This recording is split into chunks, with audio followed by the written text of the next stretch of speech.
పోయిన వారం యోహాను సువార్త ఆరంభించాం.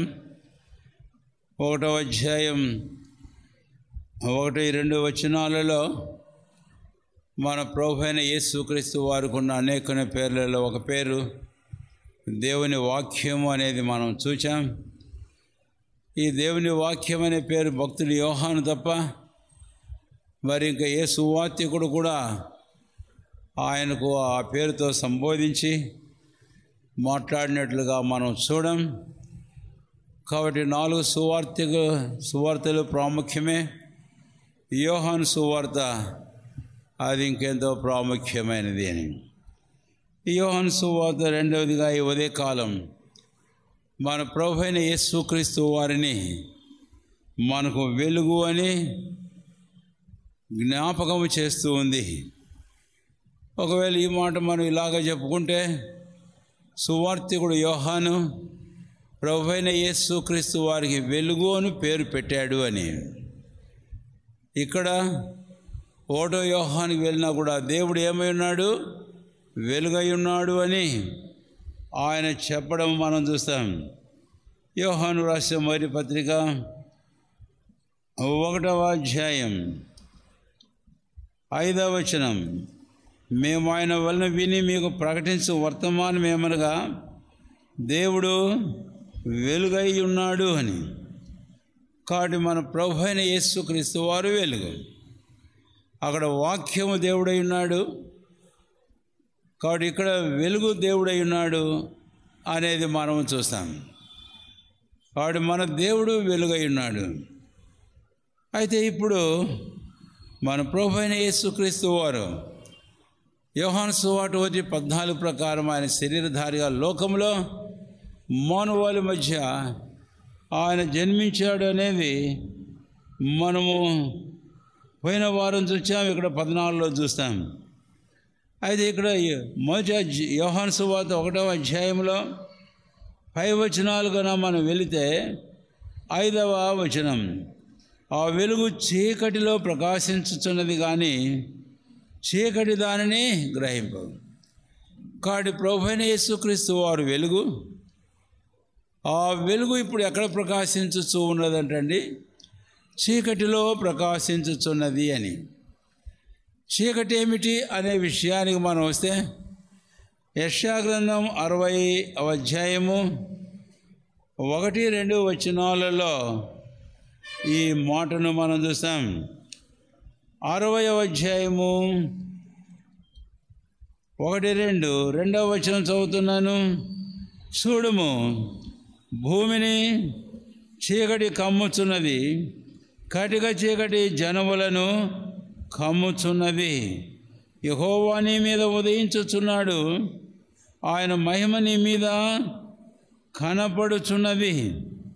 ఇక్కడ మనం గమనిస్తే చూడండి, భూమిని చీకటి కమ్ముచున్నది అన్నాడు. అలాగే 2వ పంక్తిలో కటిక చీకటి జనములను కమ్ముచున్నది అన్నాడు. ఇక్కడ 2 ప్రాముఖ్యమైన మాటలు మనం చూడాలి. ఈ 2 భక్తుడు యోహాను చక్కగా బాగా వెనక్కి వెళ్ళి వాస్తవానికి ఆదికాండంలో ఆయన బాగా స్టడీ చేసినట్లు, ఆ ప్రత్యక్షత చక్కగా పొందినట్లు తాను రాశాడు. చూడండి, చీకటి భూమిని కమ్ముచున్నది. ఆదికాండం 1వ అధ్యాయం 1-2 వచనాల్లో దేవుడు భూమి ఆకాశమును సృజించెను, భూమి నిరాకారముగాను శూన్యముగా ఉండెను, చీకటి అగాధ జలముల పైన కమ్మి ఉండేను అని. ఆ తర్వాత 2వది మళ్ళీ వస్తే కనుక కటిక చీకటి జనములను కమ్మి ఉన్నది అని అన్నప్పుడు, కాబట్టి లోకము ఈ ప్రకృతి న్యాచురల్ వరల్డ్ మాత్రమే కాదు, అయితే హ్యూమన్ వరల్డ్. ఆదికాండం 2వ అధ్యాయంలో దేవుడు మానవుని సృజించిన నాటి నుంచి మనం వస్తే కనుక ఆదాము మొదలుకొని ఈరోజు వరకు మానవాళ్ళందరిలో కూడా ఈ చీకటిని గాఢాంధకారమును మనము చూస్తాం. అందుకనే పౌలు అపోస్తలుడు మరి 4వ అధ్యాయము ఎఫెసీ పత్రిక 18వ వచనం రాసేటప్పుడు ఆదాము హవ్వలు ఆయన మనసులో ఉన్నట్లుగా ఆ రోజు జరిగిన సంగతిని గూర్చి తాను వ్రాస్తాడు. 4:18 వారైతే అంధకారమైన మనసు గలవారు. కాబట్టి ఇప్పుడు మానవాళిని అంధకారం, ఈ బయటి అంధకారం చీకటి కాదు. It is not the natural darkness, but it is the spiritual darkness. ఇది ఆత్మీయమైన అంధకారం, చీకటి. అందుకని ఇక్కడ 18 అంటాడు, వారైతే అంధకారమైన మనసు, కాబట్టి వారి మనస్సు అంధకారమైంది అని. Their soul was darkened, is darkened now. ఈరోజు జన్మించిన ప్రతి మానవుని యొక్క మనస్సు కూడా అంధకారమైంది అని. అందుకనే మానవుడు చీకట్లో ఉన్నాడు అని చెప్ప సంశయం లేదు. కాబట్టి ఈ 2 వాక్యాలు యెషయా గ్రంథం 60:2 భూమిని చీకటి కమ్మింది అన్నప్పుడు ఆదికాండం 1:1 వెళ్తాం 3 ఆ తర్వాత కటిక చీకటి జనములను కమ్మింది అన్నప్పుడు ఆదాము నుంచి ఈరోజు వరకు ఉండే మానవాళి మనసులు ఎలాగైతే చీకటి, గాఢాంధకారం, ఇది ప్రకృతి చీకటి కాదు, రాత్రివేళ మనకు అవపడుతున్న చీకటి కాదు, ఇది వారి మనస్సులో ఉన్నటువంటి చీకటి అనేది మనం చూస్తాం. దీని కారణం చేతనే మానవుడు సృష్టికర్త అయిన పరమాత్మను దేవునిగా ఎరిగి ఆయన్ను వారలాగా ఆరాధించి పూజించడము లేదు అని. సరే, ఇప్పుడు దీనికి కారణం ఎవరు అనే విషయానికి మనం వస్తే కనుక పౌలు అపోస్తలుడు చక్కగానే వ్రాస్తాడు. 2 కొరింథీ అక్కడ మనం 4:2-5-6 కొరింథీయులు రాసే 2వ పత్రిక 4:4-5-6 దేవుని స్వరూపైన క్రీస్తు మహిమను కనబరచు సువార్త ప్రకాశం వారికి ప్రకాశింపకుండా నిమిత్తం ఈ యుగ సంబంధమైన దేవత అవిశ్వాసులైన వారి మనోనేత్రములకు గుడ్డితనము కలగజేశాడు. కాబట్టి ఈ blindness, it is the blindness of soul, mind and heart. ఒక మానవుని మనస్సు, వాని ప్రాణము, వాని ఆత్మ, వాని అంధకారమయమైంది అనేది ఇక్కడ మనం చూస్తాం. అందుకనే వారు దేవుణ్ణి ఎరగక, వారు దేవుళ్ళు కాని, అంతేకాదు వారు ఆయా రకాలైన పోలికల చొప్పున మానవుడు తన కొరకై దేవుళ్ళను సృష్టించుకుంటూ ఉన్నాడు. ఇది ఎంతో దౌర్భాగ్యమైన పరిస్థితిని మానవుని జీవితంలో మనము చూస్తాం ఇప్పుడు. కాబట్టి ఈ చీకటిని గురించి మీరు బాగా అర్థం చేయండి అనుకుంటున్నాను నేను. ఈ చీకటి సృష్టించబడిన మానవుడు తాను సృష్టికర్త అయిన పరమాత్మకు దేవుణ్ణి, దైవ కుమారుడు ప్రభు అయిన క్రీస్తును ఎరగకుండా, చూడకుండా ఆటంకపరిచే ఆ మనస్సులో, మనోనేత్రంలో కలిగినటువంటి చీకటి, గాఢాంధకారం. సరే, ఇప్పుడు మరొక అడుగు ముందుకు వేస్తే ఇలాంటి చీకటి గాఢాంధకారంలో మానవుని యొక్క పరిస్థితి ఎలాగుంది? యెషయా గ్రంథానికి మనం వచ్చినప్పుడు ప్రవక్త అయిన యెషయానే వారి అనుభవాన్ని వచ్చి ఇలాగా మాట్లాడుతూ అంటాడు. 8:22 భూమి తట్టు చేరి చూడగా బాధలను, అంధకారమును, దుస్సహమైన వేదనయు కలుగును. వారు గాఢాంధకారములోనికే తోలివేయబడెదరు. ఇక్కడ 1-2 మాటలు మనం చూస్తాం. బాధలు, అంధకారమును. కాబట్టి అంధకారములో బాధలు, అంధకారములో దుస్సహమైన వేదన. అల్టిమేట్గా ఆ అంధకారాన్ని గురించి ఒక పేరు వ్రాశాడు. ఏం పేరు వ్రాశాడు అనేది ఇక్కడ మనకు లేదా. 9వ అధ్యాయానికి మనం వస్తే క్రింద మరొక మాట, ఆయన జెబూలూను దేశమును, నఫ్తాలి దేశమును ఏం చేశాడంటే అవమానపరిచాడు. ఆ చీకటి అంధకారంలో అవమానమును అనే దాన్ని గురించి అక్కడ మనం చూస్తాం. ఇప్పుడు 9వ అధ్యాయము 2వ వచనం చివరి భాగం, మరణ ఛాయ గల దేశ నివాసులు అని. ఈ 4 మాటలు దయచేసి గమనించండి. 1 9వ అధ్యాయం 1వ వచనానికే మనం వస్తే అవమానం, చీకటిలో అవమానమును చూస్తాం. 2వది చీకటి బాధలకు కారణమవుతుంది. 3వది చీకటి సహింపనలవి కాని వేదనకు కారణం. 4వది చీకటి నిత్యమైన మరణానికి తీసుకొని వెళుతుంది.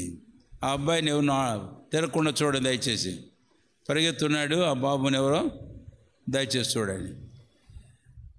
కనుక ఇది చీకటిలో ఉండే మానవాళి యొక్క దుస్థితి అని ఇప్పుడు ఇంతవరకు మనం చూసిన తర్వాత ఇలాంటి పరిస్థితిలో ఉన్న మానవుని దేవుడు తాను సృష్టించిన ఈ సృష్టి అలాగూ చీకటి అగాధ జలములు మరి భూమిని కమ్యూన పరిస్థితిలో ఉండడానికి ఏమాత్రం ఇష్టపడలే. అంతేకాదు దేవుడు సృష్టించిన మానవుడు అంధకారమైన మనసు గలవాడై దేవుని ఎరుకవాడు నిర్దేవుడుగా ఉండి వాని జీవితంలో బాధ, అవమానము, బాధ, వేదన, మరణము నాకు పాత్రుగా ఉండడం దేవుడికి ఏమాత్రం ఇష్టంలే. దేవునికి స్తోత్రం. ఆదికాండం 1వ అధ్యాయానికి వెళితే కనుక ఆ మొదటి 3 వచనాల్లో మనం చూస్తాం, చీకటి గాఢాంధకారం లేక జలములను కమ్మి ఉండెను. అక్కడ ఒక అద్భుతమైన మాట రాయబడింది. ఏమిటది? దేవుని ఆత్మ జలముల పైన అల్లాడుచుండేనా అల్లలాడుచుండేనా? అల్లాడా? చూడు సరిగా. అల్లలాడుచుండేను లేదా అల్లాడేనా? అల్లాడుచుండేనది కరెక్ట్ కాదు. అల్లలాడుచుండేను. సరే, ఒకవేళ పొరపాటున మీరు అల్లాడుచుండే ఎంత అల్లాడిపోయినారంటే ఎప్పుడు ఏదైనా కష్టం బాధ వచ్చిన అల్లాడిపోయినారా అని, అది కాదు. అందుకనే ఇక్కడ ఇంగ్లీష్లో రాయబడిన మాటను బట్టి మనం చూస్తే the spirit of the lord was brooding upon the waters అంటే దేవుని ఆత్మ జలముల పైన పొదిగి ఉండేను. చక్కని మాట రాశాడండి. తెలుగులో అది లేదు. పొదగడం అనేది మనకు చాలా బాగా అర్థమవుతుంది. ఏం బతుకుతుంది? గుడ్ల మీద కోడి బతుకుతుంది. ఎందుకు బతుకుతుంది అంటే ఆ గుడ్లలో నుంచి ఒక జీవమును తీసుకొని రావడానికి, to bring out the life, to break the that case which is covered the life. లోపల ఉన్న జీవాన్ని కప్పిన ఆ గుడ్డు పై పొర ఏమంటారు దాన్ని? పెంకు. దాన్ని పగలగొట్టి దానిలోని జీవాన్ని బయట తీసుకొని రావాలి. ఆ జీవమే దానికి వెలుగు. అది కావాలి అని అంటే దేవుని ఆత్మ జలముల పైన. కాబట్టి దేవుని ఆత్మ కోడి గుడ్ల మీద పొదిగినట్లు తాను సృష్టించిన సృష్టి మీద పొదిగాడు. అంతేకాదు తాను సృష్టించిన మానవాళి విషయంలో కూడా. అందుకనే 6వ అధ్యాయానికి వెళితే నా ఆత్మ ఎల్లప్పుడూ నరులతో ఏం చేయదంట? వ్యాజ్యమాడదు. కనుక ఇప్పుడు మనం చూస్తాం ఈ 2 విషయాలకు మనం వచ్చినప్పుడు ఎందుకని దేవుని ఆత్మలాగు చేశాడు అని అంటే పరిశుద్ధుడైన ప్రభువైన దేవుని యొక్క ఉద్దేశం ఇలాంటి పరిస్థితిలో ఉన్న వారి మీద ఆయన ఏం ప్రకాశింపజేశాడంటండి. రండి దయచేసి యెషయా గ్రంథం 9వ అధ్యాయము. యెషయా గ్రంథం 9వ అధ్యాయం 1వ వచనం. దేశం మీద మబ్బు నిలవలేదు. చూసారా? 1. ఆ తర్వాత 2వ వచనం. చీకట్లో నడుచు జనులు గొప్ప వెలుగును, మరణ ఛాయ గల దేశ నివాసుల మీద వెలుగు. దేశంలో మబ్బు నిలవలేదంటే అర్థం ఏంటి? 2 మాటలు చెప్పుకుంటున్నాం, మీరు మర్చిపోవద్దు. 1 లోకము చీకటి కమ్మింది, అంతేకాదు మనుషులను కటిక చీకటి గాఢాంధకారం కమ్మింది. ఇక్కడ మళ్ళీ ఆ 2 మాటలు చూస్తాం. దేశం మీద మబ్బు నిలవలేదు అంటే ప్రభువైన దేవుడు ఆ దేశం మీద వెలుగును రప్పించాడు. ఆదికాండం 1వ అధ్యాయం 4వ వచనం.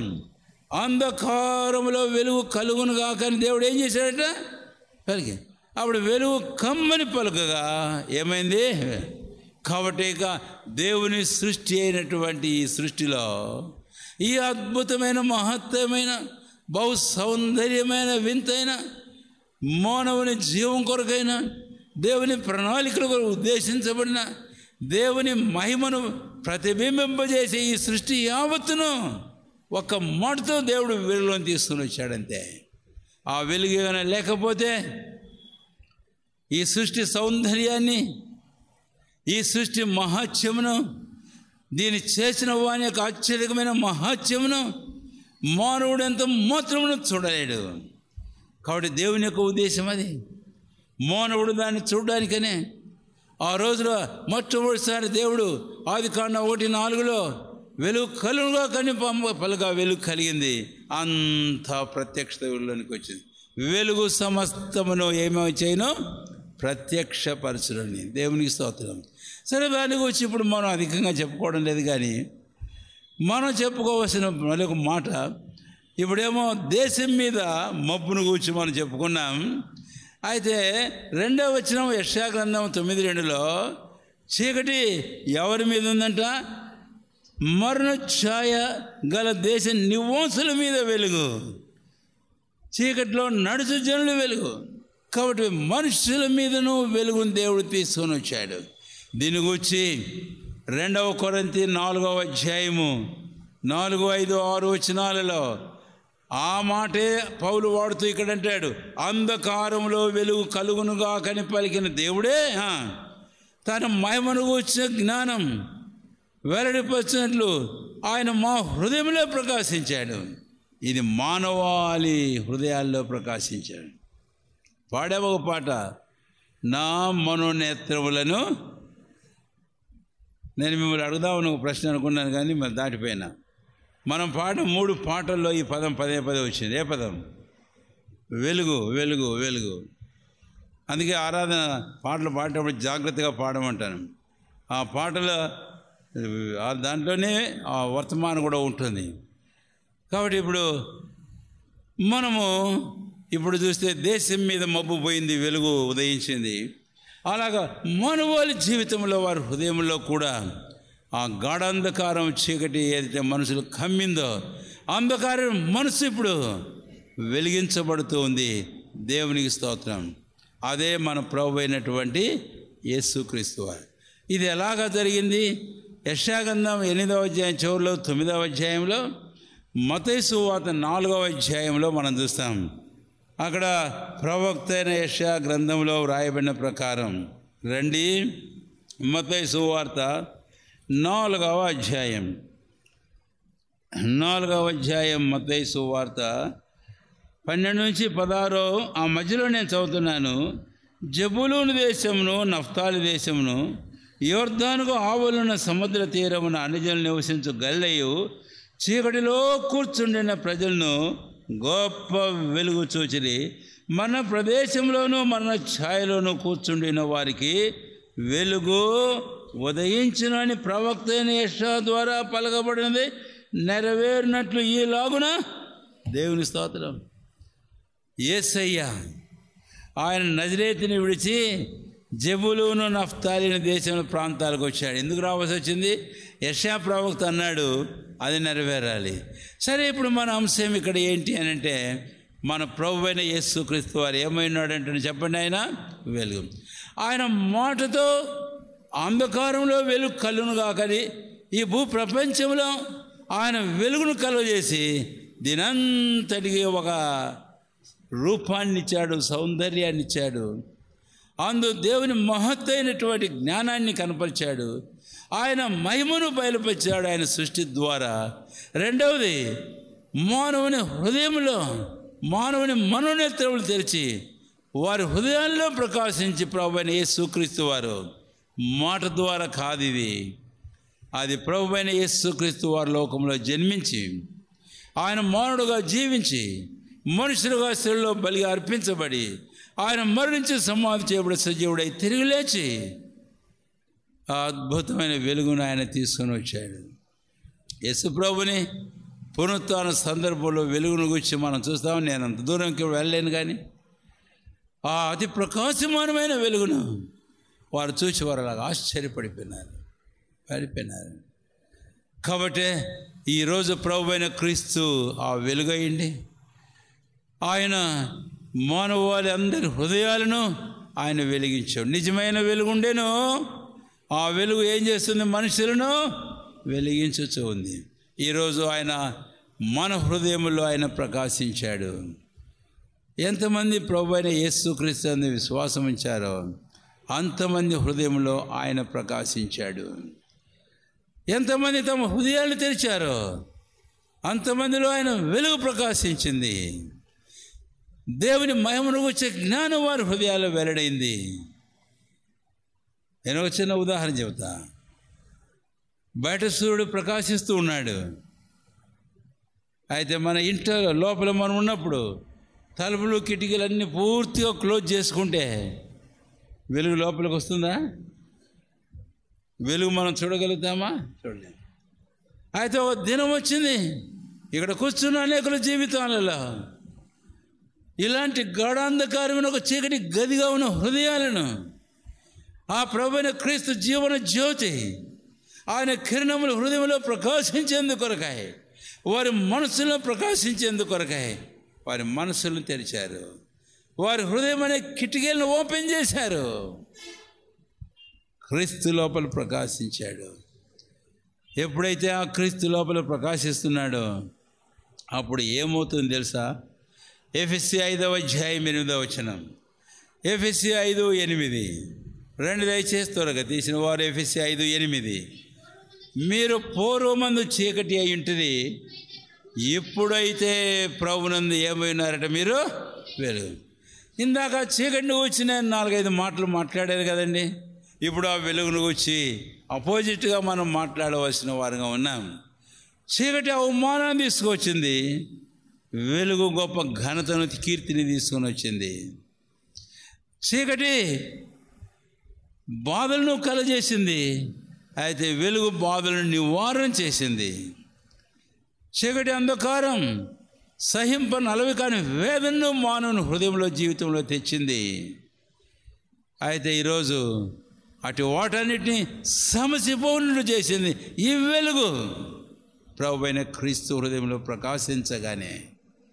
అంతేకాదు, చీకటి చివరికి మరణాన్ని తీసుకొని వచ్చింది. అయితే ప్రభువైన క్రీస్తుని వెలుగు జీవపు వెలుగు, జీవాన్ని నిత్య జీవాన్ని తీసుకుని వచ్చాడు. ఇదే యథార్థంగా క్రీస్తు యేసునందు విశ్వాసం వచ్చిన క్రీస్తు ప్రభు ఆ జీవన జ్యోతికి ఎవరైతే తమ తలుపులు తెరిచారో హృదయాన్ని, అట్టి వారి జీవితం యొక్క అనుభవం ఇది. పేతురు బహు చక్కగా వ్రాస్తూ ఒక మాట అంటాడు.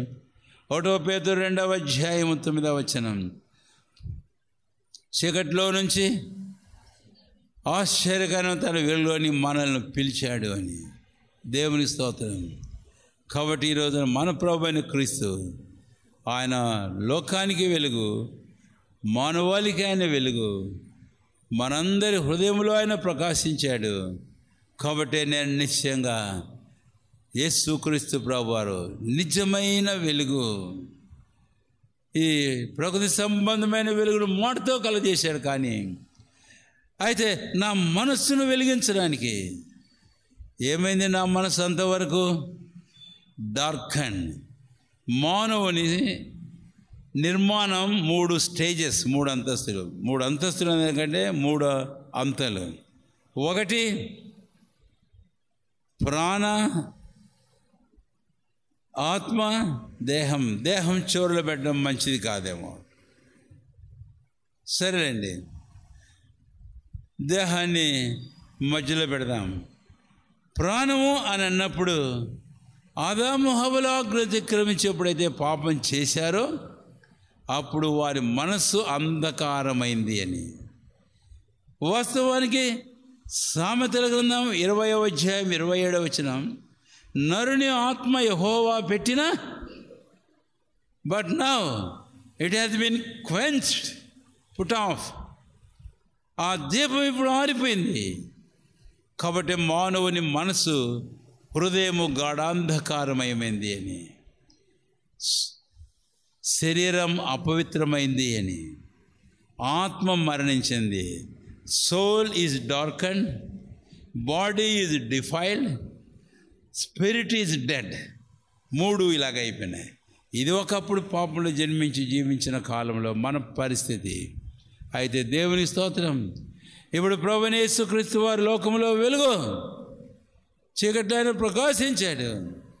విశ్వసించిన వారిని ఆయన ప్రకాశింప వెలుగు కాబట్టి ఇప్పుడు మన ప్రాణములను, మన మనస్సులను వెలిగించి, మన దేహములను పవిత్రపరిచి, మన ఆత్మలను ఆయన నూతన జీవముతో ఆయన మనల్ని నింపాడు. దేహాన్ని చివరి తీసుకుని వచ్చిన ఆయన మన దేహములను పవిత్రపరిచి తన ఆలయముగా చేసుకున్నాడు.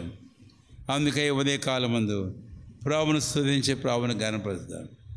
నేను ఇక్కడ మంచిది, ఇదంతా ఎందుకు చేశాడు యేసయ్య అనే విషయానికి మనం వస్తే, మనం చీకట్లో ఉన్నప్పుడు మన స్థితి ఎలాగా ఉండబోతుందని 4 సంగతులు నేను మీకు చెప్పా. అలాంటి స్థితిలో ఉండం. ప్రభువైన క్రీస్తు మన సృష్టికర్తగా ఆయనకి ఇష్టం లేదు. మన యందు తనకున్న ప్రేమను బట్టి ఈ సృష్టిలో వెలుగు కలుగాకని పలికిన ఒక మాట చేత దేవుడు మన మనోనేత్రములు వెలిగించడానికి, మన ఆత్మలు నిత్య జీవంతో నింపడానికి, మన దేహములను పవిత్రపరిచి ఆయన ఆలయంగా చేసుకోవడానికి ఆయన మరణించి సమాధి చేయబడి సజీవుడై తిరిగి లేవవలసి వచ్చింది. ఈరోజు వెలుగు మన హృదయంలో ప్రకాశించింది. కాబట్టే ఇప్పుడు నేను చీకట్లో లేను, నేను ప్రభువులో వెలుగై ఉన్నాను.